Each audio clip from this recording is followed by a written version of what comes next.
Nangopras nga pala kami ngayong araw, dala extra income na rin ito. Siyempre, kailangan natin ng budget para sa ating mga alagang hayop at ganoon na rin sa ating pamilya. Kaya ito, tinawag kami ng buyer namin na mangopras, tulungan sila. Kaya ito, tumulong naman kami. Ito lang naman yung gagawin dito sa kuparasan.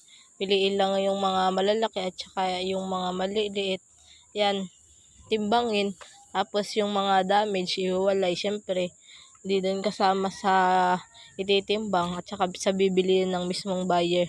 Kasi kailangan na matapos na to kasi kailangan din ng buyer na may pa-deliver mismo sa kanila. Diba? Ang hirap kaya mag-akyat-akyat sa lobby.